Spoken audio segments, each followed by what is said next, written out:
Assalamualaikum students, I am Khurram Ikram. Welcome to all of you on my YouTube channel Effective English.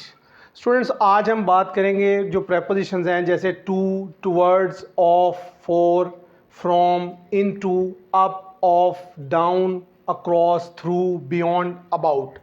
Students इस lecture में मैं आपको बताऊंगा कि to और towards के दरमियान में क्या डिफरेंस होता है, across और beyond के दरमियान में क्या डिफरेंस है, और साथ ही साथ मैं आपको बताऊंगा कि इन सब प्रेपोजिशंस को किस तरीके से सेंटेंसेस में यूज़ किया जा सकता है।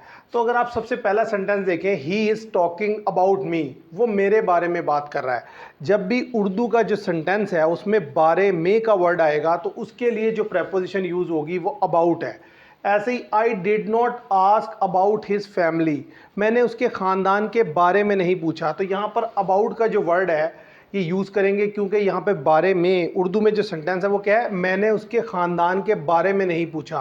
तो जहाँ पर भी उर्दू में जो वर्ड बारे में आएगा उसके लिए जो प्रेपोजिशन लगेगी वो क्या लगेगी, अबाउट की प्रेपोजिशन लगेगी। अब स्टूडेंट देखते हैं कि कहाँ पर हम टू यूज़ करेंगे और कहाँ पर टूवर्ड्स यूज़ करेंगे।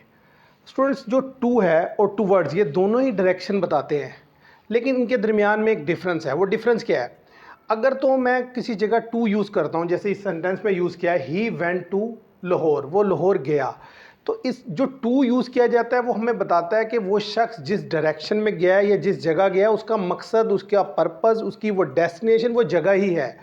ही वेंट टू लाहौर, वो लाहौर गया मतलब लाहौर ही उसकी असल डेस्टिनेशन है, उसने वहीं जाना था और वही उसकी प्लेस है।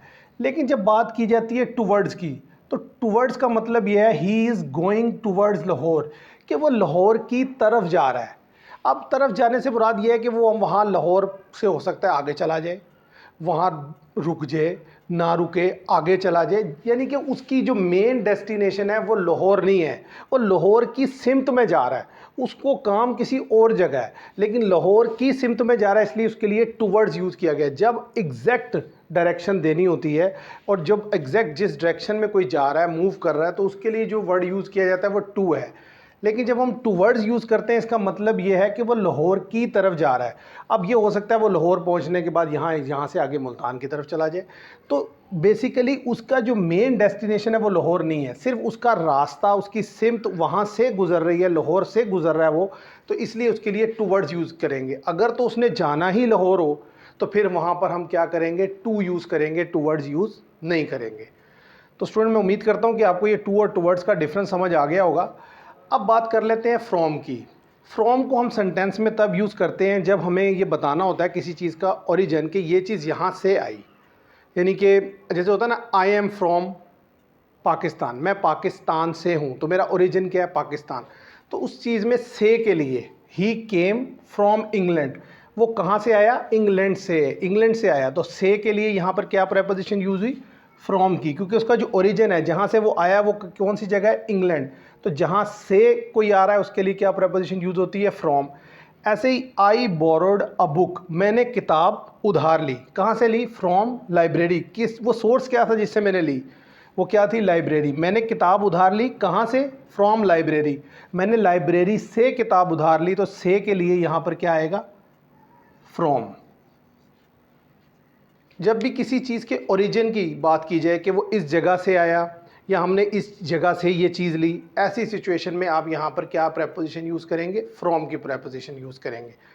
ऐसे इसके अलावा भी फ्रॉम को यूज़ किया जा सकता है। आई लिव्ड, मैं रहा इन पाकिस्तान, पाकिस्तान में, फ्रॉम 2009 टू 2021। अब स्टूडेंट ये टाइम पीरियड को भी बताते हैं कि यानी कि जो स्टार्टिंग का टाइम है और एंडिंग टाइम है उसको शो करने के लिए भी फ्रॉम की प्रेपोजिशन यूज़ की जा सकती है, बल्कि की जाती है। तो टाइम के बारे में बताने के लिए कि कोई चीज़, किसी भी चीज़ का स्टार्टिंग टाइम और इसका जो एंडिंग टाइम है उसे बताने के लिए जो प्रेपोजिशन आती है वो कौन सी आती है, फ्रॉम। एक तो से लग करके जब आ जाए कि वो इंग्लैंड से आया, वो लाहौर से आया, वो कराची से आया, या किसी चीज़ का सोर्स, जैसे मैंने बुक उधार ली, कहाँ से ली, लाइब्रेरी से, तो उस सिचुएशन में फ्रॉम आता है। इसके अलावा जब एंडिंग और स्टार्ट का जो है टाइम बताने के लिए फ्रॉम यूज़ किया जाता है। ऐसे स्टूडेंट्स हम बात करते हैं कि फोर को कहाँ यूज़ किया जाता है। He has been playing cricket for 2 days। जो सबसे पहला फोर का यूज़ है वो क्या है कि ड्यूरेशन ऑफ टाइम के लिए, जब किसी सेंटेंस में हम टाइम बता रहे हैं कि ये he has been playing cricket, वो क्रिकेट खेल रहा है फॉर 2 डेज़, 2 दिन से। तो ये जो 2 दिन से, 4 महीने से, 5 साल से टाइम पीरियड के लिए, ड्यूरेशन ऑफ टाइम के लिए हम क्या यूज़ करते हैं स्टूडेंट? फॉर की प्रेपोजिशन यूज़ करते हैं। एक तो फॉर का यूज़ ये है कि ये ड्यूरेशन ऑफ टाइम के लिए यूज़ किया जाता है, इसे प्रेजेंट परफेक्ट कॉन्टिन्यूज़ में, पास्ट परफेक्ट कॉन्टिन्यूज़ में, फ्यूचर परफेक्ट कॉन्टिन्यूज़ में। ऐसे ही इसको इसके अलावा भी यूज़ किया जाता है। I am going to Lahore, मैं लाहौर जा रहा हूँ, फॉर स्टडी। फॉर का एक यूज़ क्या है कि हम उसको ड्यूरेशन ऑफ टाइम के लिए यूज़ करते हैं, और एक और यूज़ क्या है कि इसको पर्पज़ के लिए भी यूज़ किया जाता है कि मैं लाहौर जा रहा हूँ। I am going to Lahore for study, I am going to Lahore for playing cricket. तो यानी कि आपको जब पर्पज़ बताना होता है कि आप ये काम कर रहे हैं, इसके पीछे रीज़न क्या है, तो उसके लिए भी आप फॉर की प्रेपोजिशन यूज़ करते हैं। फॉर पर्पज़ के लिए भी इस्तेमाल होता है। ऐसे ही अगर इस सेंटेंस में देखा जाए, ही बॉट अ बुक, उसने किताब खरीदी। अब एक्सचेंज के लिए फॉर ₹50, उसने किताब खरीदी कितने में? 50 रुपये में। तो एक्सचेंज के लिए यानी कि जो एक्सचेंज किया 50 रुपीज़ दे के जो किताब खरीदी है, उसके लिए भी फॉर की प्रेपोजिशन यूज़ की जा सकती है, की जाती है। तो यहाँ पर एक्सचेंज, जब कोई चीज़ एक्सचेंज की जा रही है तो उसके लिए आप फॉर की प्रेपोजिशन यूज़ करते हैं। स्टूडेंट अब हम देख लेते हैं through. We went through the tunnel. Through जो प्रेपोजिशन है इसको हम यूज़ करते हैं जब किसी चीज़ में हमने ये दिखाना हो कि गुज़रना, यानी कि we went through the tunnel, हम टनल से गुज़रने के लिए, किसी जगह से गुज़रने के लिए थ्रू की प्रेपोजिशन यूज़ की जाती है। इसके अलावा किसी चीज़ के आर पार देखने के लिए भी थ्रू की प्रेपोजिशन इस्तेमाल की जाती है। तो आप सबसे पहले इस सेंटेंस को देखें, वी वेंट, हम गए, थ्रू द टनल, टनल के थ्रू यानी कि सुरंग के थ्रू गए। तो हम सुरंग के ज़रिए गए, तो यहाँ पर क्या प्रेपोजिशन यूज़ की गई? थ्रू। इसी तरीके से I was passing through the forest, मैं जंगल से गुज़र रहा था। तो जंगल से गुज़रने के लिए क्या यूज़ किया यहाँ पर प्रेपोजिशन? थ्रू। ऐसे ही अगर इस सेंटेंस को देखा जाए, आई सा थ्रू द विंडो, अब विंडो के मैंने आर पार देखा, बाहर देखा, तो उसके लिए क्या यूज़ होता है? उसके लिए भी आप थ्रू की प्रेपोजिशन यूज़ करते हैं। आई सा थ्रू द विंडो, मैंने विंडो के थ्रू देखा। तो स्टूडेंट ये था थ्रू का यूज़, के थ्रू को हम कहाँ यूज़ करते हैं कि जब कोई चीज़ किसी जगह से गुजरने के लिए या किसी चीज़ के आर पार देखने के लिए आप थ्रू की प्रेपोजिशन को यूज़ करते हैं। स्टूडेंट्स अब बात कर लेते हैं बियॉन्ड। जो बियॉन्ड की प्रेपोजिशन है, इसमें डिफरेंस ये है कि जब हम बात करते हैं, जैसे यहाँ लिखा है there is a mosque beyond that river, कि जी जो रिवर है सामने उसके पार मस्जिद है। अब वो मस्जिद हमें नज़र नहीं आ रही, तो जब कोई चीज़ दिखाई नहीं दे रही और हम कह रहे हैं कि ये चीज़ इस जगह के पार है, तो ऐसी सिचुएशन में फिर आप क्या यूज़ करते हैं? वहाँ पर पार के लिए बियॉन्ड की प्रेपोजिशन यूज़ करते हैं, क्योंकि जो आप कह रहे हैं ना देयर इज़ अ मॉस्क, कि एक मॉस्क है लेकिन कहाँ है? बियॉन्ड दैट रिवर, इस रिवर के पार। अब वो मस्जिद हमें दिखाई नहीं दे रही, तो लिहाजा बियॉन्ड की प्रेपोजिशन हम यहाँ पर यूज़ करेंगे पार के लिए। अब आगे मज़ीद इसकी एग्जाम्पल देखें, there is nothing beyond love, कि लव के परे कुछ भी नहीं है। तो स्टूडेंट्स के दो यूज़ है। एक तो ये है कि जब हम किसी चीज़ के बारे में, जिसके बारे में बात कर रहे हैं, वो हमारी आंखों से ओझल है, यानी कि there is a mosque, mosque है लेकिन वो क्या है? दरिया के पार, और हम उसे देख नहीं सकते। ऐसी सिचुएशन में पार के लिए बियॉन्ड यूज़ करते हैं। दूसरा यूज़ क्या है कि जब कहाँ कभी सेंटेंस में एब्स्ट्रैक्ट नाउन यूज़ किए जाते हैं, तो उनके लिए भी आप बियॉन्ड यूज़ करते हैं। There is nothing beyond love, यानी कि लव के पार, मोहब्बत के पार कुछ भी नहीं है। तो ऐसी सिचुएशन में आप यहाँ पर क्या यूज़ करेंगे? बियॉन्ड। अब स्टूडेंट बात कर लेते हैं अक्रॉस की। आई वेंट, मैं गया, अक्रॉस द रोड, सड़क के पार। तो मैं सड़क के पार जाने के लिए, अब सड़क मुझे नज़र आ रही है, उसके पार जाने के लिए मैंने फिर क्या प्रेपोजिशन यूज़ की? अक्रॉस।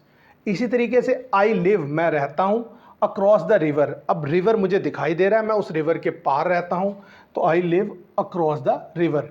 अब जो रोड है, जो रिवर है, वो मेरी आंखों के सामने है और मैं उसके पार रहता हूँ, तो उसके लिए मैंने कौन सी प्रेपोजिशन यूज़ की? अक्रॉस। लेकिन जब बियॉन्ड की बात थी तो उसमें क्या था? There is a mosque, mosque है लेकिन कहाँ है? इस रिवर के पार, और वो मॉस्क हमारी आंखों से ओझल थी, इसलिए उसके लिए क्या यूज़ किया था हमने? बियॉन्ड।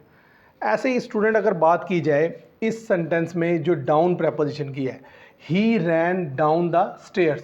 स्टूडेंट ये जो डाउन है, अप है, जब कोई चीज़ ऊपर से नीचे आ रही है उसके लिए जो प्रेपोजिशन लगेगी वो डाउन की यूज़ की जाती है, और जो कोई चीज़ नीचे से ऊपर की तरफ जा रही है उसके लिए अप की प्रेपोजिशन यूज़ की जाती है।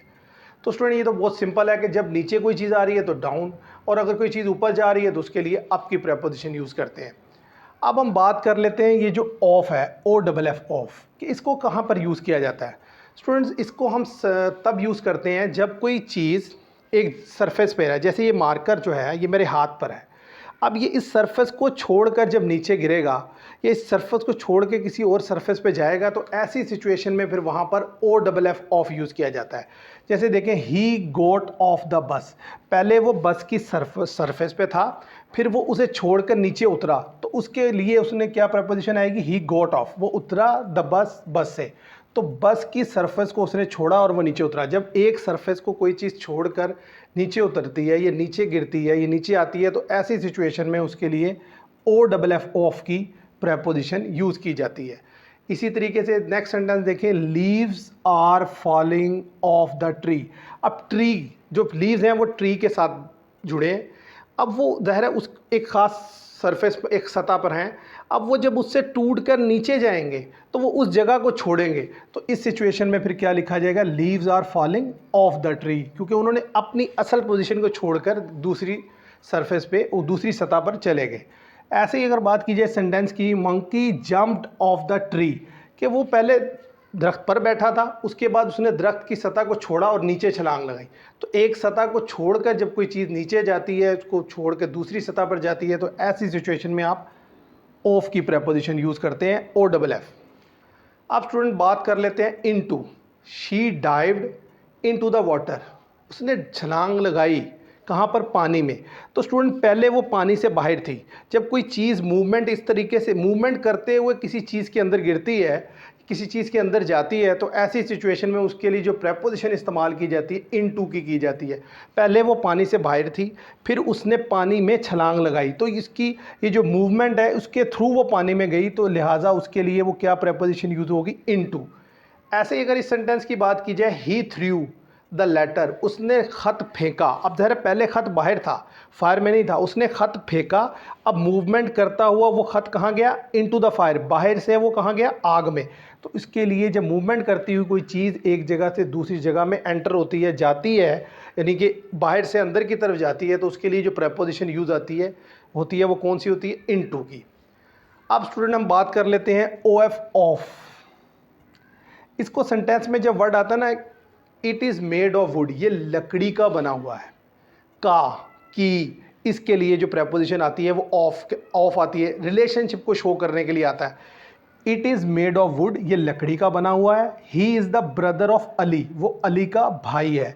तो यहाँ पर भी ऑफ आएगा क्योंकि ये एक रिलेशन बना रहा है, और यहाँ पर ऑफ आएगा क्योंकि ये इस का सेंस और की का सेंस इसमें आ रहा है। It is made of would, ये लकड़ी का बना हुआ है। तो स्टूडेंट्स, ये थे एग्जांपल्स जो मैंने आपको दी इन सेंटेंसेस से रिलेटेड। इसमें मैंने आपको सेंटेंसेस के थ्रू समझाने की कोशिश की कि कौन सी प्रपोजिशन आपने किस सिचुएशन में इस्तेमाल करनी है। तो मैं उम्मीद करता हूँ आपको मेरा ये लेक्चर पसंद आया होगा। तो अगर तो आपको मेरा ये लेक्चर पसंद आया हो तो मेरी वीडियो को लाइक कीजिएगा, शेयर कीजिएगा और चैनल को सब्सक्राइब कीजिएगा। Thank you very much.